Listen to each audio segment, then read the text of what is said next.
どうもベルです。今回は、ドゥームスデイの、ヒーロー詳細解説ということで、サンダーについてやっていこうかなと思います。サンダー、一言で言うならば、このゲームで、最も硬いヒーローです。ほんとめちゃめちゃ強いヒーローで、もう相手が防衛で使ってくると、もう本当に硬くて、苦労させられている方も非常に多いのかなと思います。そんなサンダーなんですけども、ルイのように、超万能で強いというわけではなくて、ちゃんと適切なタイミングで使うから強いんです。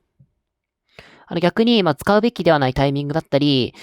格上がたくさんいる状況で使ってしまうと、相手にキルをプレゼントするだけになってしまうので、少し注意、使い方には注意が必要なのかなと思います。ただもちろん、適切に使っていけば、本当に優秀なヒーローなので、今回は、そんなサンダーの力を、最大限発揮するために、サンダーについていろいろとお伝えしていこうかなと思います。普段だと、最初にスキルからお伝えしていってるんですけども、今回は先に彼の概要をご説明させていただこうかなと思います。彼、なんで硬いかなんですよ。彼が硬いのって、軽傷部隊を回復させて、生存部隊に転化してるからなんですよね。なので、重傷部隊だったり、死亡部隊が減るわけでは一切ありません。むしろ、軽傷兵として、戦闘から離脱した、兵士が、再度戦闘に参加することで、重傷兵だったり、死亡兵っていうのはどうしても増えていってしまいます。また、サンダー自体に、火力っていうのは、ほぼないに等しいので、実際に戦った時、相手とのダメージ交換では、不利になっていきます。同じ防衛ヒーローの、ライゴロだと、これってシールド効果なんですよ。なので、受けるダメージ自体を減らすことができるんですけども、サンダーは受けるダメージ自体を減らすことはできないので、あくまで、彼の強みは、生存部隊をほぼ減らさずに戦えること。この一点にあります。あと野戦で、大量の相手に囲まれてしまった時、20万人くらいの、普通の部隊で、戦ってる時だったら、全滅しちゃっても、実際の重傷兵って、5万、6万くらいかなと思うんですけども、サンダーを使ってると、相手に倒されて、軽傷部隊になって、シェルターに戻るまで、復活しなくていい部隊まで回復しちゃって、また戦ってしまうので、実際に重傷部隊っていうのは、7万、8万と、他の時と比べて多くなってしまいます。あとは、相手の方が、部隊のゲージ。どれだけ部隊が残ってるかのゲージですね。それが、相手の方が減っていても、回復させると、その分の部隊ゲージが、回復していくわけなので、実際の損害としては、自分の方が多いっていうことが、非常に起こり得ます。ただ、見張り台の防衛だったり、大都市の防衛。こういう時って、本当どれだけ長期間守れるかが本当に大事なんですよ。仲間がインするまで、耐えたり、寝てる間とか。そういう時って、抜かれないようにするっていうことがもう一番大事ですし、大都市とか見張り台って、守ってる兵士がゼロにならなければ負けないんですよ。なので、サンダー使ってると、その回復効果のおかげで、全然生存部隊が減らなくて。で、そうなると、相手のラリーに対して、カウンターラリーを打っていく時間が生まれますので、見張り台の防衛なんかは、時なんかは、近くにシェルターを置けることもあって、補充を簡単にできるんですよね。なので、もう守る側に、もう最低限のオンライン人数がいれば、見張り台を燃やされることって、サンダー使ってればないんですよ。ライゴロとかトムだと、どうしても生存部隊って減っていってしまうので、押されている状況とかだと、補給が途絶えてしまって、燃やされちゃうってことは正直あるので、本当同格やちょっと格下レベルだと、もうサンダーで守ってるとこう、成功法で抜くことってできないんですよ。見張り台の防衛だったり、大都市の防衛という点では、第三世代のヒーローを含め、現在出てる、すべてのヒーローの中で、最も適性があって、唯一無二の、ヒーローなのじゃないかなと思います。じゃあ相手がサンダー使ってきたら、どう対抗すればいいのっていう風に思われた方いらっしゃると思うんですけども、サンダーの対策については、最後にお伝えしていこうかなと思いますので、まずはスキルの方、見ていこうかなと思います。まずはレイジスキル。スーパーサンダーというスキルで、彼の根幹となるスキルなのかなと思います。具体的には、5秒ごとに HP を回復とあるんですけども、実際にはこれ5秒間毎秒回復です。2800の回復係数で5秒間なので、合計で14000の回復ですね。回復しすぎです。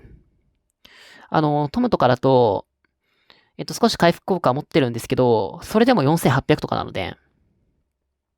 もうそれと比べたらね、ほんとめちゃめちゃ回復力高いんじゃないかなと思います。しかも攻撃力のデバフをばらまけるというところで、本当に守りに特化してますね。ただ、相手にダメージを与えることができない、スキルなので、そこはちょっと注意が必要なんですけども、本当に強いスキルなのかなと思います。で、次に第2スキルですね。武装要塞というスキルで、歩兵の HP を30%、歩兵の防御を10%上げてくれます。合計40%というところで、第2世代としては、十分な値なのかなと思います。あくまで防御のために、使っていくヒーローなので、それに合った防御と HP を上げてくれっていうのも、非常に良いのかなと思います。次に第3スキルですね。勇気ある行動というスキルで、基本攻撃から受けるダメージを30% 減らして、駐屯時のカウンターダメージを 22% 上昇させてくれます。普通に優秀ですね。基本攻撃のダメージカットは、いつでも発動しまして、カウンターダメージについては、駐屯時のみ発動になるのは、注意が必要なんですけども、基本攻撃のダメージ30% カットはもう非常にでかいですし、駐屯時のカウンターダメージについては、3体で駐屯してる時の相手へのダメージソースって、ほぼ基本攻撃とカウンターダメージで。でもそれなりにカウンターダメージって大きいので、本当スキルでは削れなくて、あくまで、相手との並数差を活かした、基本攻撃とカウンターダメージで削っていくことになるので。サンダー本当レイジスキルが、カウンターダメージではない以上、火力がどうしても低くなってしまうので、それを補っていけるという点では、非常に良いのかなと思います。で、次に、第4スキルですね。秘密基地というスキルで、駐屯時、被ダメージが 12% 減少しまして、反撃時に 10% の回復、10% の確率で回復効果ですね。被ダメージカット、めちゃめちゃ優秀で、もう 12% カットしてくれるだけで、もうめちゃめちゃ変わるので、ただ反撃の回復効果、回復っても正直、レイジスキルで十分なんですけども、これがあることで、さらに回復が強化されますので、3体にあった非常に優秀なスキルなんじゃないかなと思います。最後に、覚醒スキルなんですけども、彼の覚醒スキルは、既存のスキル強化ではなくて、新しいスキルが、追加されるというところで、非常にいいですね。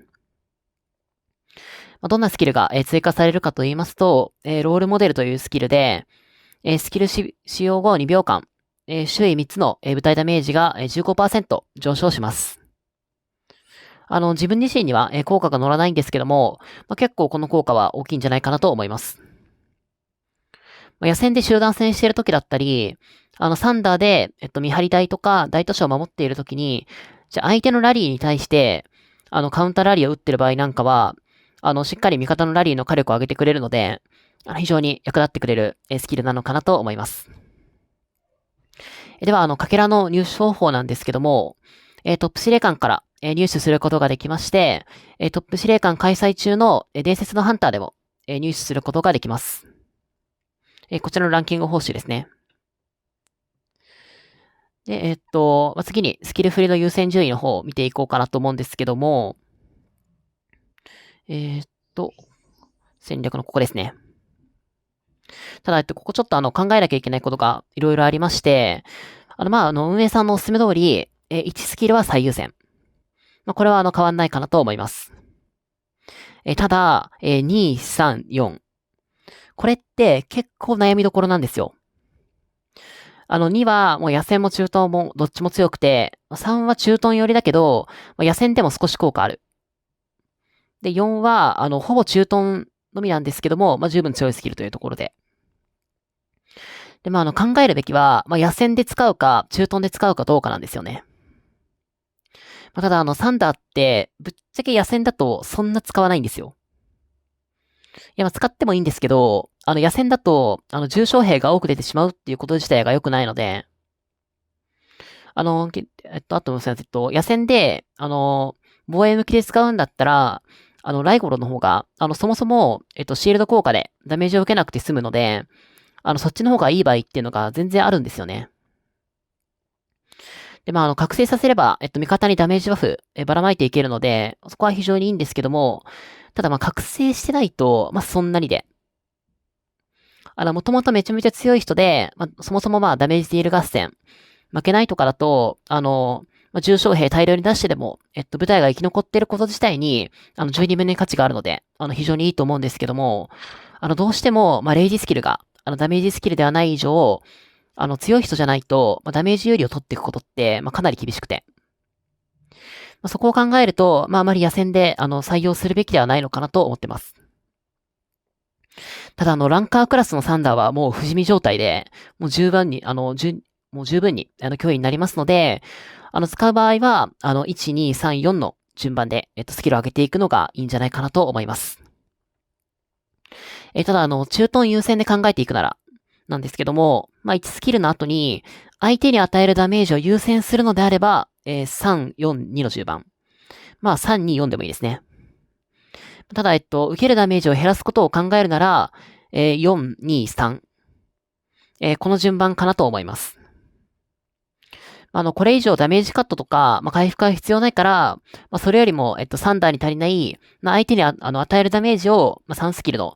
カウンターダメージアップで上げていって、まあ、相手に少しでも多くの損害を与えて、消耗戦を意識していくのであれば、3スキルを優先。まあ、それよりも、ただ守ることだけを、まあ、最優先とするならば、4スキルを上げて、次2スキルを上げて、最後に3スキルを上げていくみたいな形で、耐久面を強化していくのがいいんじゃないかなと思います。まあ、ただここはもう、正直、どれ上げても、ぶっちゃけ同じくらい強くて、まあ、お好みで上げていっても、全然問題ないのかなと思います。では次に、最低運用ラインになるんですけども、サンダーについては、1スキルのみ5にすれば運用できます。まあ、ただ、あくまで、まあ、見張り台だったり、まあ、大都市を落とされないという意味で運用できるということになるので、しっかりと相手とのダメージ交換で、まあ、有利に立っていくことを目標とするんだったら、しっかりと、スキルを上げていって、まあ、覚醒まで目指していく必要があるのかなと思います。では次に才能ですね。ただ、サンダーの才能って、トムとライゴロと同じ才能なんですよ。なので、彼らと同じ振り方で OK です。まあ、一応振り方としては、中トン用で使うのであれば、中トンのラストまで振った後に、防御ですね。防御に振っていって、ダメージ制御と、予防的措置。こちらを取った後、あと3ポイント余りますので、ちょっと今59レベルなので2ポイントしかないんですけども、まあ歩兵の攻撃と HP を取るか、部隊攻撃と、部隊 HP を取るか。まあ、最後の3ポイントは、本当お好みで、お好みになるのかなと思います。まあ、中東の際に、まあ、歩兵メイン、歩兵メインでやっていくのであれば、まあ、歩兵 HP と歩兵攻撃取っていくのがいいと思いますし、逆に歩兵以外もたくさんいるのであれば、部隊バフの方が良いのかなと思います。で、こちらの、中東の才能の、詳細だったり、ちょっと防御の才能の詳細については、結構こう奥が深い部分で、以前投稿した、初心者ガイドの方で、詳しく語った動画がございますので、そちらの概要欄の方に、リンクを貼ってますので、気になる方はそちらよりご覧いただけると嬉しいなと思います。で、駐屯しない場合なんですけども、こちらも、トムの野戦用の才能と同様ですね。このような振り方になりまして、まずは、歩兵部隊に全部振っていって、あとは、防御の、ダメージ制御と、熱狂的な怒りですね。そちら振っていくのがいいんじゃないかなと思います。まあ、防御の才能の最後にある、この分類って別にそんな強くないので、これ取るんだったら、歩兵部隊のステータスをしっかりと上げていくのがいいんじゃないかなと思います。はい。では、才能まで終わったところで、サンダー、誰と使うかなんですけども、割と一択で、サンダーはトムと組ませます。歩兵端子ですね。で、あくまで、相手から攻撃を受けてこそ輝くヒーローになりますので、攻撃寄りのアダットというよりかは、アダットはあまり、相性が良くなくて、防御寄りという面で考えると、対抗馬として、ライゴロが来るかなと思うんですけども、ライゴロと組ませると、相手にダメージを与えられなすぎて問題外なんですよ。一応、第三世代の、ロバートだったり、エリーと組ませることもあるといえばあるんですけども、第三世代のヒーローで、サンダーを入手したてだと、これにロバートとエリーを入手するのって、かなり先になってしまうので、一旦は考えなくて OK かなと思います。あと中東の際に、ルイと組ませることもあるんですけども、見張り台だったら、トムの方が、受けるダメージ減らせることも考えると、そっちの方が正直良くて。ただ、闇の封鎖などで、オンラインの状況で、シェルターラリーを受けるときは、サンダーとルイっていう選択も、ありなのかなと思います。ただ本当にこれ、私何度も言ってて、本当しつこいと思われている方いらっしゃると思うんですけど、サンダーって、本当部隊を回復させすぎちゃうと、その分重傷兵出ちゃうんですよ。組ませる相手という、話からは少し外れてしまうんですけども、トムとルイで、シェルターに駐屯しているとき、200万人くらい、駐屯してても、闇の封鎖だと、燃えてもすぐにシールド貼られるじゃないですか。なので、燃えちゃっても、20万人くらいの負傷兵で済むんですけども、サンダーだと、その倍以上、負傷する可能性が高いです。そう考えると、やばいと思ったら、すぐにシールド貼れる状況以外で、サンダーで駐屯していくっていうのは、ちょっと正直危険なのかなと思います。ただあれですね、アイランドとかだと、すぐにシールド貼られないので、むしろなるべく多くの兵士で常に受け続けたいっていうのがあるので、アイランドの時の、シェルター駐屯だったら、サンダー使っていくの、トムよりも、サンダー使っていく方がいいんじゃないかなと思います。では、最後に、相手がサンダーを使ってきた時の対策ですね。こちらについてお話ししていきたいんですけども、3パターンあるのかなと思ってます。具体的には、パターン1、そもそも相手をしない。パターン2、消耗戦をする。パターン3、ジョニーを使う。この3パターンですね。まずパターン1なんですけど、なんかそもそもそれ対策じゃない、対策じゃないじゃんと思われた方いらっしゃると思うんですけど、ただ、一番有効なのって正直これなんですよ。サンダーが守ってる見張り台って、もう落ちなさすぎるので、最前線の、敵の一番強い人が守ってる見張り台っていうのは狙わずに、他の見張り台を確実に落としていく。いくら強い人であっても、サンダーって一人しかいないので、相手の強いサンダーは相手をせずに、他の守りが弱いところを狙っていく。これも一つの戦略として非常に有用なのかなと思います。ただ、大都市戦だと、狙うところってそもそも大都市しかないので、この戦略を使っていくってことはできないので、別のパターンに行きたいんですけども、パターン2の、消耗戦をするですね。サンダーの弱点って、火力がないので、受けるダメージ。すなわち、実際の重傷兵だったり、死亡兵の数を比較していくと、攻撃している側の方が圧倒的に有利になるんですね。だいたいもう 1.5 倍から2倍ぐらい近くて。なので、長期的に戦っていくとなると、損害が増えて苦しくなるのって、サンダーで守ってる防衛側なんですよ。なので、守りきられるのは、覚悟でひたすらラリーをしていって、相手の被害を増やしていって、相手の兵士を枯渇。枯渇というよりかは、もう回復できない活動限界ですね。それらになるのを狙っていく。この戦略です。ただ、攻める側も、それ相応の覚悟をしなくてはいけませんし、資源数勝負だったり、因時間的な勝負にもなります。なので、本当ある種の、我慢比べになるのかなと思います。ただ、本当これが、ある種成功法で、大都市戦でも、アイランドでの見張り台の戦いでも、戦えなくなった方が負けっていうのは正直あるので、ただ、これだけをなんか戦略っていうのは、さすがにちょっと無理があるので、対策ですね。対策っていうのはちょっと無理があるので、最後のパターン3に行きたいんですけども、ジョニーを使う。これですね。ジョニーって覚醒後のレイジスキルで回復効果を 50% 落とせるんですよ。もうこの効果ってもう半端ないほどでかくて、いくらサンダーの回復力といえど、回復効果を半分にされちゃったら、もうそれなりにしんどいので、まあ、それでもちょっと元が高すぎるので、それでもめちゃめちゃ硬いことは、事実なんですけども、サンダーを倒していくっていうのには、もう最適なヒーローなのかなと思います。はい。ということで、今回はサンダーについて、いろいろとお伝えしていったんですけども、世間一般の印象として、結構過大評価されてるなと、個人的に感じてて、使い方間違えると、本当に火傷しちゃうので、普段より、注意点を多めでお送りしていったんですけども、めちゃめちゃ強いのは事実なので、駐屯してるとき、相手が、駐屯してるときに、相手をしないことが、ある種の最適な戦略とされるヒーローって、このゲームで彼だけなので、